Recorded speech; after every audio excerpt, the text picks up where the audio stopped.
Good afternoon, everyone. Welcome to a afternoon edition of 500 Miles. I do apologize again for the sudden delay from yesterday. That's on me. I just should have. That's on me fully. But here we are now. So we'll talk about how Gateway went this weekend, and then go into everything else coming up. So in terms of this week, ended up being a decent race, I'd say, at Gateway. I actually thought that it was a decent race. Uh, in terms of how it went, it ended up being Denny Hamlin picking up his 59th career victory, which also happened to be the 200th win. Yes, 200th for Toyota, which that is absolutely incredible for them. And Toyota, they've been in the sport since 2007 in the Cup Series, 2004 in the Truck Series, but now that's what they've been able to get done. So absolutely congratulations to all the people at Toyota and Denny Hamlin. So yeah. In terms of the results, though, and we'll talk about the playoffs as well. I think tires where there was a decent amount of it, but still wish there was a bit more because at the same time, it was also really hard to pass because, as we all know, the next gen car with the underbody and such makes it really hard to get around someone with aero blocking going on and so and so.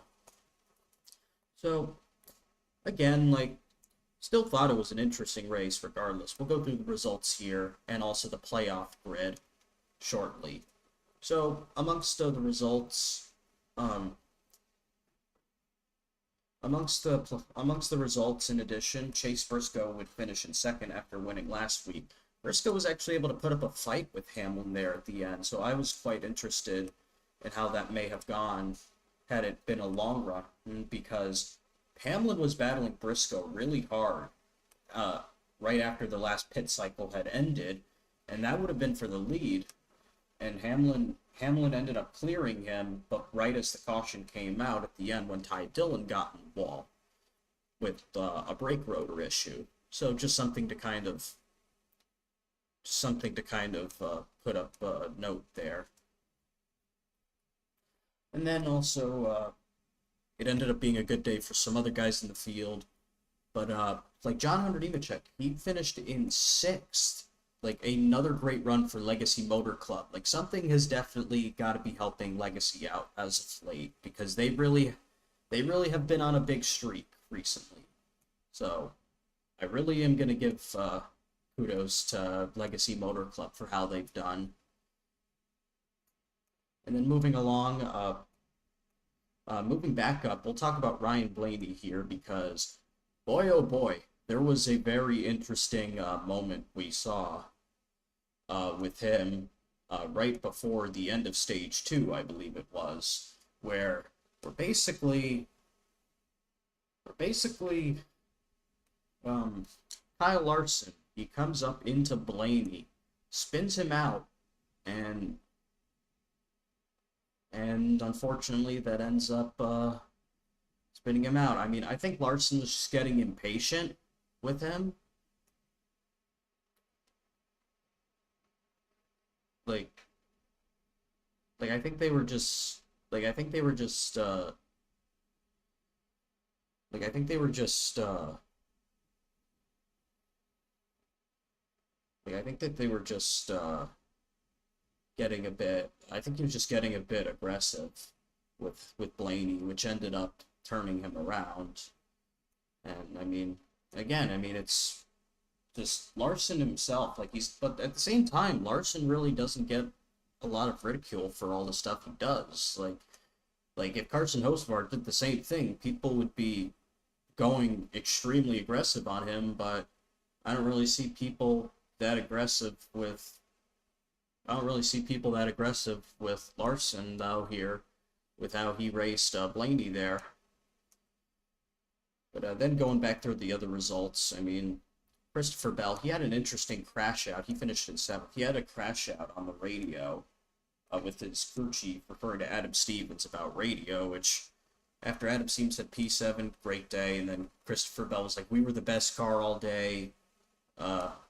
We can't stop hitting late. Like, I just think that with that, a bit of an interesting thing to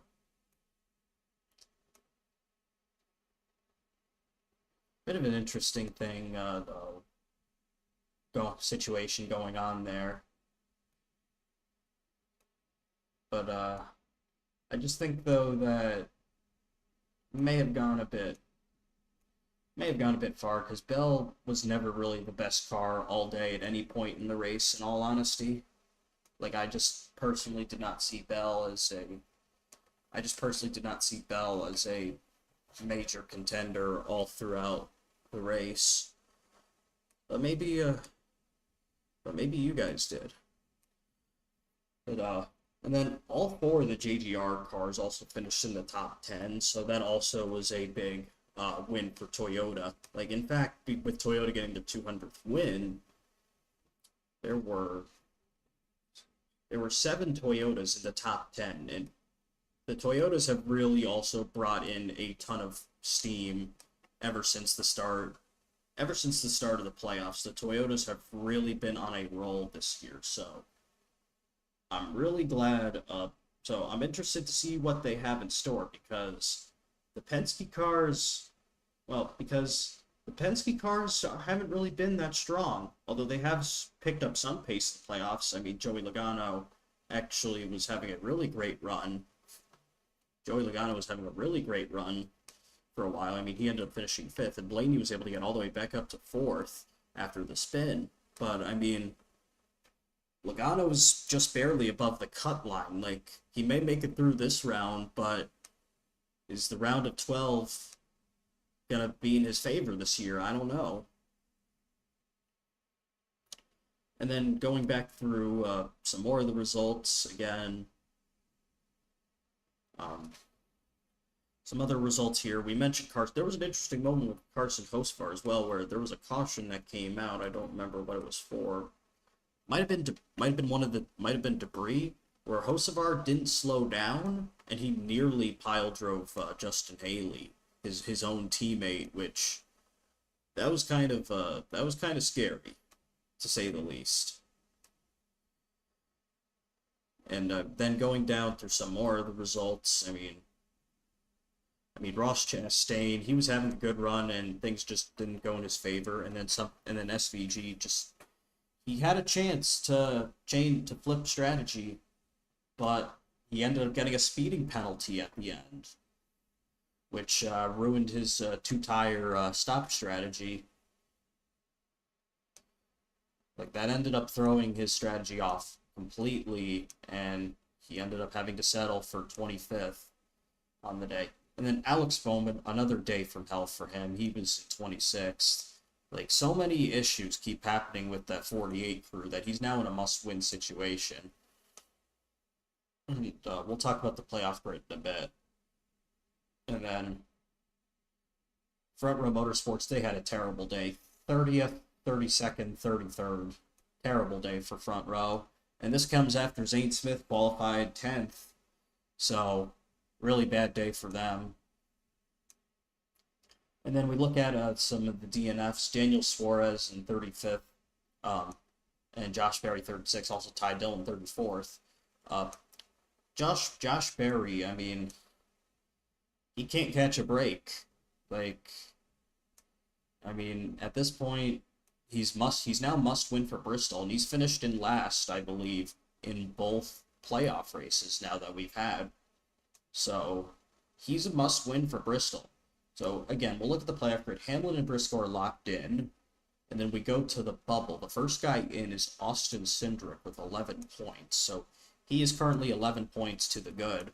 But then scrolling down, you'll see below the cut line is Austin Dillon, 11 points out. Shane Van Gisbergen, 15 points out. And then Alex Bowman and Josh Berry, 35 points and 45 points. They are both in a must-win situation. Now, SVG is not in a must-win situation, but he is not very good at Bristol. So, if he wants to have any chance, he's going to have to hope that guys like Austin Dillon or Austin Cindric were to perhaps wreck out early on, and SVG would be able to take advantage of such moments, or perhaps try to take advantage of a late caution, stay out, and see what happens. That's just my concern with SVG. Austin Dillon has a better chance, but again, I feel that for Austin Dillon, he's going to have to hope that someone like Ross Chastain or Austin Cindric, who are just above the cut line, have a really bad day, and Austin Dillon has a really good day. Now, they are both not must win, but again, those are the implications. So, something else of note regarding the Trackhouse cars, Chastain and SVG, was they were caught going through the grass on the onboard of Alex Bowman's car. From the onboard, you could see on the cooldown lap, both of the cars, they ducked down into the grass, getting onto pit road, and then it just it was raised. A point was raised by Corey LaJoie that the two of them might have been trying to get more downforce on the car, because if a car were to be too light, that car is disqualified. And obviously, we've seen guys be disqualified for being too light. Like Alex Bowman last year at Charlotte Roval was disqualified. I think Eric Jones at Martinsville this year was disqualified for the car being too light. So, like, little of a difference can result in a disqualification. So, but again, NASCAR's Vice President of Competition, I think, Brad Moran, did say that they are going to speak with Trackhouse regarding that. So, I don't anticipate any penalties, but probably will be a precedent set forward to all of the teams that you guys cannot do that. So,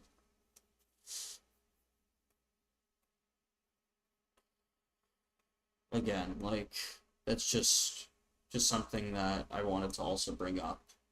So, and again, like, if either of them were disqualified, I mean, if SVG especially was disqualified, he'd be in a must-win situation for sure, and I'd imagine Chastain as well would be. So, like, just something that I wanted to also make note of is that both of them, if they were to be disqualified for being too low, and this is because all 16 playoff cars are also being inspected post-race. Like, they're all being inspected post-race.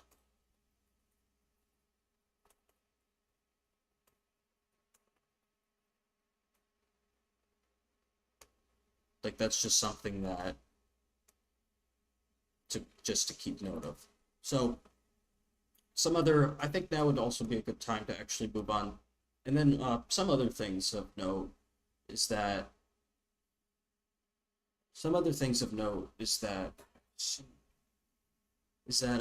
we had Lil Jon actually giving a concert on Saturday. We'll talk about Xfinity in a second. I think it was right before the race or after, sometime around that. I think it was before. And then Sunday, Bill Murray gave the command to fire engines. And yet, Noah Gragson had no clue who he was when he saw him. And I'm like, it's Bill Murray. It's been known for weeks that he's going to give the command to fire engines. Like, and I mean, I'm just glad that Gateway does such a great job with providing this fan experience for all the fans, because Gateway just, like, they know how to put on a show. It feels like their promoters, whoever their promoter is that's able to get all these things to happen at their tracks, like, they gotta be like a mini Humpy Wheeler at this point. Like, I honestly believe that whoever's promoting that track or getting people involved there, they gotta be a mini Humpy Wheeler at this point. So, yeah. So yeah, just something that I also really wanted to say about Gateway, and they had a sold-out crowd. I mean, they've been able to bring a great crowd every year they come to Gateway, which I think it also helps that St. Louis does not have an NFL team anymore. They haven't had one for like 10 years now. But I think it really also helped drive people going to the race. But people watching on TV though went down, which I think in part is people being fed up with the next gen car and the playoffs. Which playoffs, I mean, I know people are saying, "Oh, playoff." I know TV will think that, "Oh, playoffs drive up viewership." Well, it may be able to for other sports, but for racing, it's something that doesn't seem to be working. In fact, it's actually dipped a lot, which personally I think it's a combo of people getting tired of the next gen and the playoffs. Which, speaking of the playoffs, on Holler Talk today, Mike Ford actually mentioned that a new playoff format is indeed going to be happening for next year.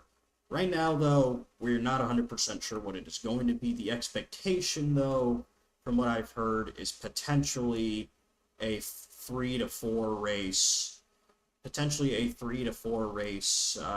final round, which I'd be somewhat okay with it. I mean, I'd rather see a 10 race chase or a full season, but but it's better than doing a one race winner take all deal, because I don't enjoy that idea at all. So if this is what we're gonna have to settle on, I guess we'll settle with this, but we'll see.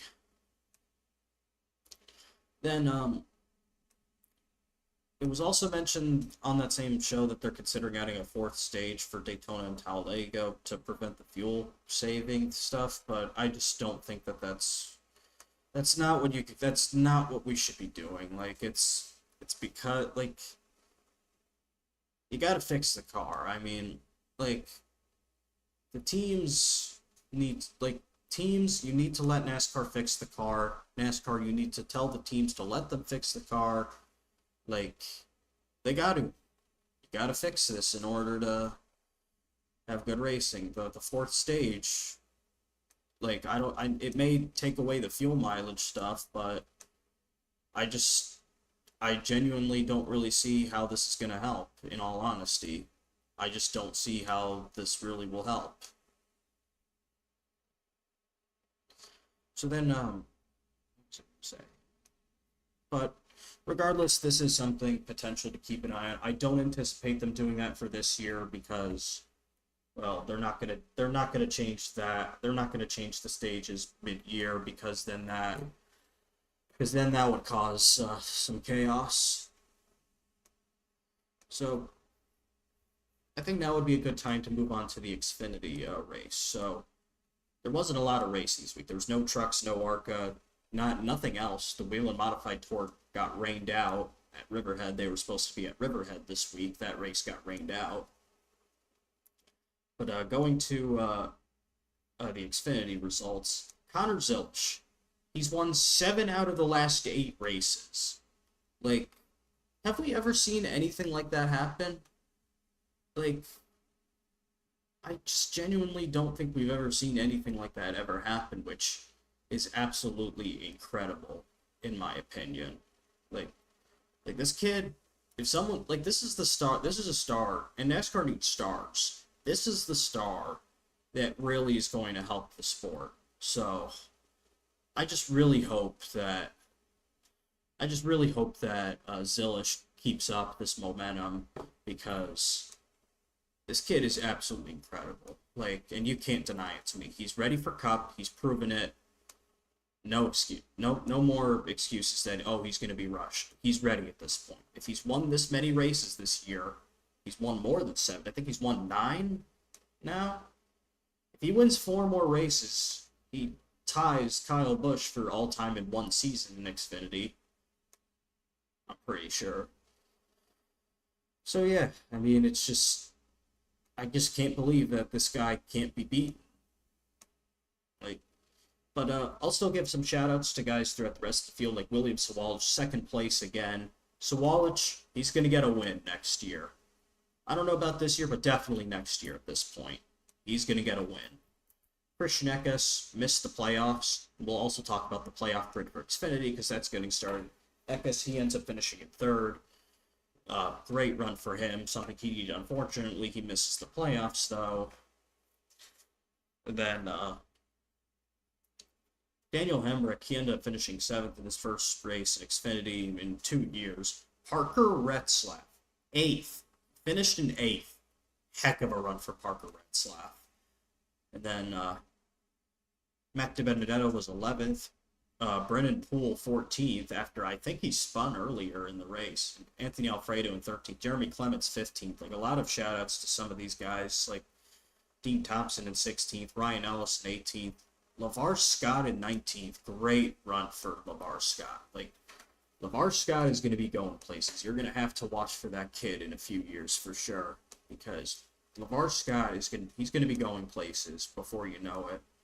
And I mean, I'm glad he's getting opportunities in higher series. And then going through some more of the results, a few other things came up. Like, sucks that Cole Raz was not able to have a good run.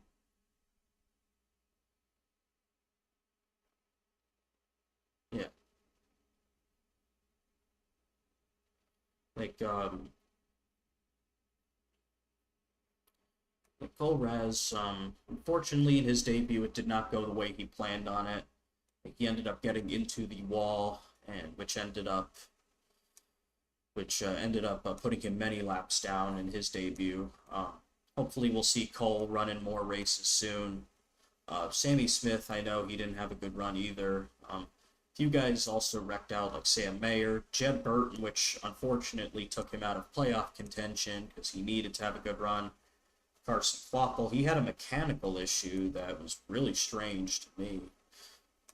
And then also Jordan Anderson, he took such a hard hit. Like he took such a hard hit into the wall. And I'm just glad that he's okay. Because because Jordan, because I got worried about his wreck.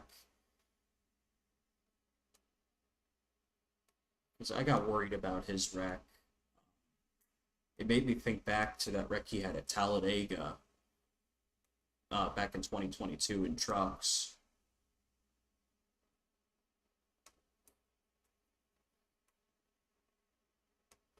But yeah, then going down to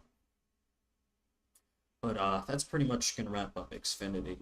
I think now would be a good time to move on to maybe previewing Bristol. But there are some other storylines I do want to definitely touch upon before we get to that. Haas Factory Team is going to be switching to Chevy for next year from Ford. And part of that deal, they are going to be getting Hendrick engines, and they are going to be bringing up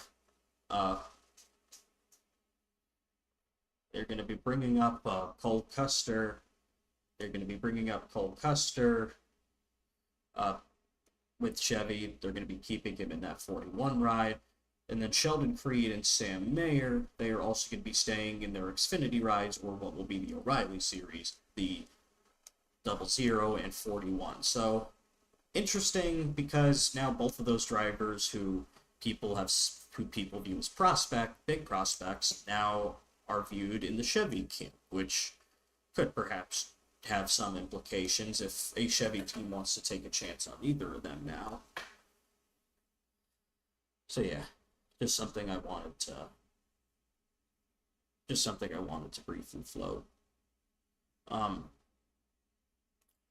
then but yeah, on the Chevy side of things, still very interesting because a lot of people are asking what happens to Ford now in Xfinity because all they got is AM Racing now, potentially, because RSS, they're heavily tied to Haas Factory Team. What's going to happen there?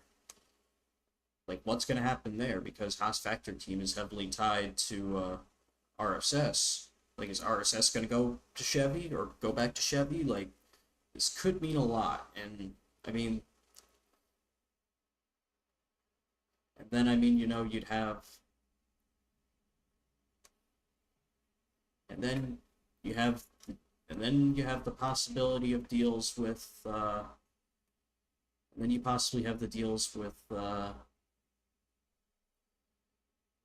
then you possibly have the deals with like any other team that may want to jump to Ford. I mean, I haven't heard any teams specifically. I've heard potentially some down the ladder Chevy teams might be considering a switch to Ford, would give them would give them more support ideally, but are they going to want to but at the same time, like, will it work out for them is what I'm also kind of thinking about.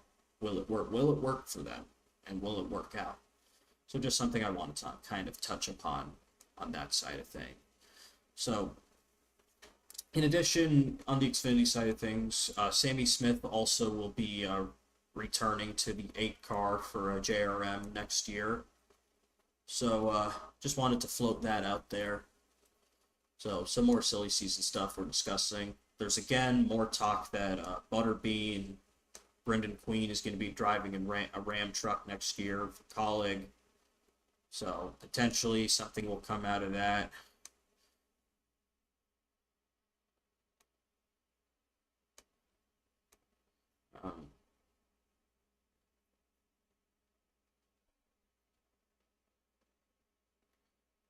Then so it's possible something may come out of that. And he's running in Xfinity this week, so Butterbean is in the 11 this week. So I am curious exactly what's going to happen with that. And then moving along on the on the silly season side of things, there's also talk that apparently Haley Deegan's going to be coming back to the Truck Series next year, which I don't know exactly what team that'd be. It's just some new rumor that came out from yesterday. It's just like a new rumor that came from yesterday. So I don't know exactly I don't know exactly what's going to happen with that. But if Haley Deegan returns to the Truck Series, I would hope that Haley Deegan would have it go better than her stint when it went for 3 years. Then had a bad stint in Xfinity and not a good one this year in Indy NXT. So if she's going to be coming back to the Truck Series, I just would rather hope that nothing bad would happen and that she would be able to run better instead of off the pace. Like, I want to see people run good. It's just that I've never really seen it enough in Haley Deegan. And then moving along, so that's just something else I wanted to touch upon. I think now would be a good time to move on to the entry lists for the Bristol Night Race now. So we'll start with ARCA. I don't know if the West Series entry list has released yet. I don't know if that's released yet for ARCA West, but they are also racing at All-American Speedway this week. I heard it's not looking like a good entry list, but we'll have to wait and see when that entry list gets released. But for now, we'll touch upon the ARCA Bristol entry list. So amongst the notables, we have Con Nicolopoulos in the 0. This is his first race since Toledo last year, I believe. Lainey Buis in the 2 car. Nice to see her back. Logan Misaraka returning for this race again. Hopefully it goes better than last year when she wrecked out. Tony Cosentino in the 10. We also have full-time East driver Zachary Tinkle, Takuma Koga in the 11 and 12. Jake Finch in the 15 for Venerini. Brent Cruz in the 18. And something very surprising, and this change was made on the entry list yesterday, but Lawless Allen is not listed in the 20 car for Venerini, so I'm not exactly sure what's going on there. So if that's the case, he is dropping out of running full time. And Lawless, I believe, was I think he was either second or third in the points. He was third in the points to LeVar Scott, who was in second, and Butterbean, Brendan Queen, who was in the lead. So I don't know what's going on there. And then there was also a title battle for the East Series side of things. Tyler Reif is in the 23, and Isaac Kitzmiller is in the 79. We'll talk about that title battle in a little bit. Patrick Staropoli returns to ARCA in the 25. Then Tim Richmond in the 27. Nice to see them back. Cletus McFarland, Garrett Mitchell, he's in that 30 car. 4th start of the year for him. Then Bobby Dale Earnhardt in the 31 for Rise Motorsports. That's going to be a fun deal. Corey Aiken in the 34. Andrew Patterson with a nice patriotic scheme in the 40. Carson Ware in the return of Rick Ware Racing to the ARCA Menard Series. This is the first time that Rick Ware Racing has competed in the ARCA Menard Series since 2019. And that deal is a partnership with Jeff Spraker, I believe. Timmy Hill returns in the 56. Austin Vaughn in the 67. I believe that this is Vaughn's own car, but Maples is fielding it using their owner points. But it is a car from the Wilcox-Vaughn stable. Thomas Annunziata in the 70. There are also rumors that he's going to be competing full-time in the ARCA Menard Series next year, most likely with Nitro Motorsports, if I had to guess. Andy Jankowiak returns to the 73. We mentioned Isaac Kitzmiller earlier. Tristan McKee in the 82. Alex Clubb is in the 86, and not his normal 03. We'll talk about why that is in a little bit. Jackson McLaren in the 95. Nice to see him back. Mike Basham in the 01 for Fast Track. Josh White, who is in the 03 after running the 86 at DuQuoin. So Josh White bringing a lot of sponsorship for this race. He's really trying to go all in for this. Brand new car as well. So for the title battle for the east side of things, it is down to Isaac Kitzmiller and Tyler Reif. So Isaac Kitzmiller, who is only 15 years old, could easily win the championship. And looking at the statistics, I believe that Reif is 19 points out. So to clinch the title, Isaac Kitzmiller is going to have to finish at least 13th or better to mathematically clinch. But we've seen title battles go up in smoke. I mean, last year, Connor Zilisch had to finish at least that good as well, and then William Sawalich ended up winning it because Zilisch got wrecked out in that wreck with Amber Balkin and Logan Misraka. So, I mean, I feel that that I would not lock it up for Isaac Kitzmiller yet, because if Kitzmiller gets involved in an early wreck, then that could have implications on his title hunt. The 18 has also, I'm pretty sure, locked down the ARCA East owner point standings because the 18 has to just literally start the race to clinch the title, as they are 34 points to the good. So I think now would be a good, and hopefully minimum speed gets enforced very well, because I don't want the Wreckfest like last year to happen. So now we'll move on to the Craftsman Truck Series at Bristol. We have 37 trucks entered, which means that currently one truck will DNQ, pending any withdrawals. And by the way, ARCA is actually tomorrow. They are tomorrow at, I think, like 5 o'clock Eastern or something like that. Truck Series sometime after that. So we'll go through the entrants here. Brent Cruz in the 1 truck. Clayton Green in the 2 truck.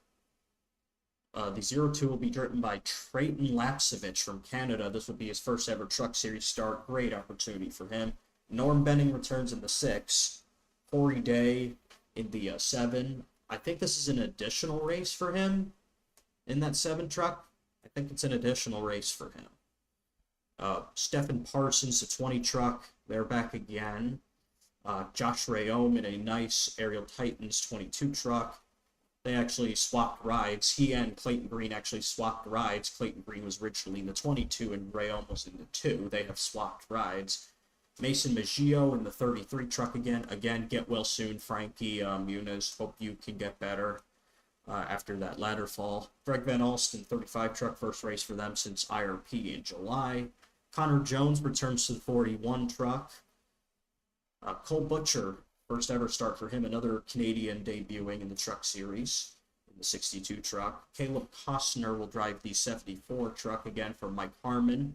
Parker Kligerman, the 75 truck, also nice to see the 75 truck honoring Larry McClure on the name rail. Nice to see that honor. And another surprise with Clay Greenfield in the 95 truck entered. I was not expecting that at all. So, but still, very nice to see Greenfield back. If qualifying does get rained out, though, I believe the 95, though, would be the truck that would go home. So now we'll move on to the Xfinity entry list. There are 39 cars entered. We actually just had an entry list change, which we'll talk about in a little bit. We have the 5 of Stephen Parsons in a 4th Alpha Prime Racing entry. Carson Ware in the 07, he's pulling double duty. We mentioned Butterbean already, he's in the 11. Logan Bearden is in the 14, and that's the entry list change that I was going to talk about. Because Logan Bearden is replacing Garrett Smithley, and Smithley is normally the 14's primary driver. So it seems like that there was a bit of a seems like maybe Bearden brought some more sponsorship, but yeah. Corey Day in the 17. Eric Almirola adds another race to 19. 19 was originally going to be driven by Justin Bonsignor, but I believe from what people have told me and from what I've seen, Bonsignor has switched his schedule up where he will now run the fall Martinsville race instead of Bristol. So then moving along down, Jeffrey Earnhardt making his 3rd and final start. He's making his 3rd and final start in the 24 for Sam Hunt Racing. Austin Green returns in the 32 again. Glenn Reed in the 35. Josh Williams in the 45. Joey Gase in the 53 again. Leyland Honeyman returns to the 70, pulling double duty now because of the whole ARCA deal. And Josh Bilicki in the 91. So, not sure who would go home if we get a rain out, although it might be the 35 if I had to guess, if we get a rain out. It might be the 24. It's either one of them. I would have to look again later, but it's one of them. So now we'll move on to the Cup entries. In Xfinity, that's being held Friday night. So Cup, Bristol Night Race, one of the crown jewels on the Cup schedule, in my opinion. Saturday night, under the lights, that's going to be so much. That's going to hopefully be a lot of fun. And they also brought a new, Goodyear's also brought a new tire, which apparently destroyed Goodyear's tire machine. So I'm kind of curious if the tires are actually going to do anything this time. So we'll see what happens. But we'll go through some of the notables on the entry list. There are 3 of them. Austin Hill in the 33. This is his last Cup start of the year, I believe. Chad Fincham in the 66 for MBM. Nice to see Chad back for his home race, I believe. And Corey Heim adding another Cup race in the 67. So hopefully, I do hope that the tires will wear the way that NASCAR and Goodyear want them to, but I don't know. We'll have to see what happens. I don't want to be confident in the tires wearing because everyone thought we were going to have that kind of race. Everyone thought we were going to have that kind of race in the spring, but it didn't happen again, unfortunately. And people were thinking maybe it'll happen in the fall. It didn't, unfortunately. So, I don't want to get too optimistic, but I do want to be somewhat optimistic at the same time that maybe these tires will actually give off wear and we could have a great Bristol Night Race. So, we'll just have to see about that. And then, as I mentioned, going along through some of the other notes from this week, I mentioned that going through some of the other notes for this week, I believe that there's some other rumblings going on. I just have to check my notes again. But something else that I don't think we talked about last week was another update regarding the lawsuit between 2311 Front Row Motorsports and NASCAR. The judge in the case has given the final denial of the preliminary injunction, which means that it all comes down to the lawsuit now. So everything comes down to the lawsuit now. Let's hope that, let's just hope that it goes good for both sides because, to be honest, I'd rather it just be over with because I will admit I do get a bit tired of the lawsuit.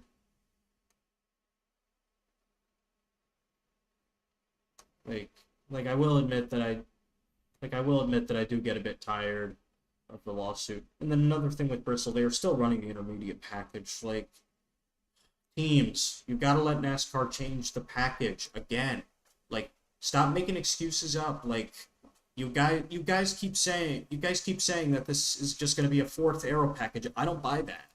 Like, I don't buy that. That just seems like a stupid excuse right there. Like, so what if it's a fourth aero package? Like stop complaining about the costs. Like, it's aggravating because I know I do this every week on the show, but like, stop complaining about the costs. It's like teams, like, let them change the car. Let them change the damn car. It will make the race better. Like, I know all the top teams like Hendrick, JGR, and Penske want to preserve the advantage they got now, but stop having so much control over the cars. Like, it aggravates me. It aggravates me a lot. A lot. And I mean a lot. Because we shouldn't be in such a stronghold here. Like, it just... I don't understand. But yeah, not sure if there's anything else actually on my mind right now.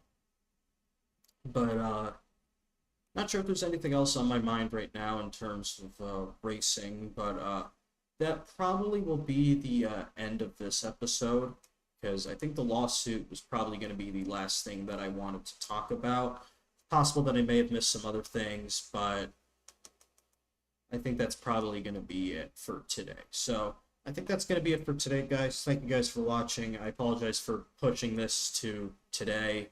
I should have still done it last night. But hopefully we'll see you guys next week. Hopefully we will have another guest on, another co-host on. There also may be some changes coming to the show. So we'll see what comes up out of that. And without further ado, I'll see you guys next week, hopefully, on the show.